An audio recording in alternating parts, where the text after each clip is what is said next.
নমস্কার বন্ধুরা, শিবানীর রান্নাঘরে সবাইকে স্বাগত জানিয়ে আজ আমি আবার একটা নিরামিষ রেসিপি নিয়ে চলে এসেছি। আপনারা পুরো ভিডিওটা দেখতে থাকুন। নিরামিষ মোচার ঘন্ট।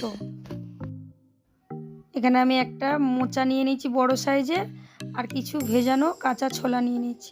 মোচাটা কেটে এখন আমি হলুদ দিয়ে প্রেসার কুকারের মধ্যে ভালো করে সেদ্ধ করে নেব। এর মধ্যে ছোলাটাও দিয়ে সেদ্ধ করে নেব। এখন আমি পরিমাণ মতো 1 চামচ নুন দিয়ে দিলাম, দিয়ে এখন এটাকে সেদ্ধ করে নিলাম। দিয়ে আমি কড়া বসিয়ে দিয়েছি। কড়াই সর্ষের তেল পরিমাণ মতো দিলাম। ছোট ছোট করে কেটে রাখা একটা আলু দিয়ে আমি নুন দিয়ে আলুটা ভালো করে ভেজে তুলে নিলাম। এদিকে দেখো আমার মোচাটা সেদ্ধ হয়ে গেছে। মোচাটা হাত দিয়ে আমি ম্যাশ করে নেবো একটু। আলুটা ভাজা হয়ে গেছে, এখন আমি তুলে নিলাম।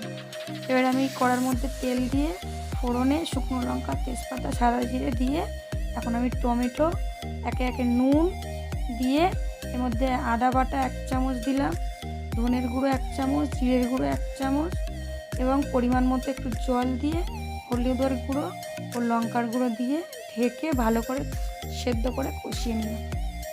এখন আমার কষানো হয়ে গেছে। এখন ভেজে রাখা আলুটা ও সেদ্ধ করে রাখা মোচাটা দিয়ে ভালো করে নেড়ে চেড়ে একটুখানি ঢেকে আমি 10 মিনিট রান্না করে নেব। 10 মিনিট পরে চলে এসেছি বন্ধুরা, দেখুন। এখন আমি এটার মধ্যে কুড়ানো নারকেল 1/2 কাপ মতো দিলাম। নারকেল দিয়ে নেড়ে চেড়ে একটু ঢেকে দিলাম। এবার আমি এটার মধ্যে পরিমাণ মতো চিনি ও পরিমাণ মতো ঘি, গরম মশলা দিয়ে আমি নামিয়ে নেব। দেখুন বন্ধুরা, আমার মোচাটা একদম রেডি হয়ে গেছে। আমি আবার নামিয়ে নিলাম। আমার রান্নাটা যদি আপনাদের ভালো লেগে থাকে তো অবশ্যই আমাকে কমেন্ট করে জানাবেন ও আমার চ্যানেলটাকে সাবস্ক্রাইব করে আমার পাশে থাকবেন।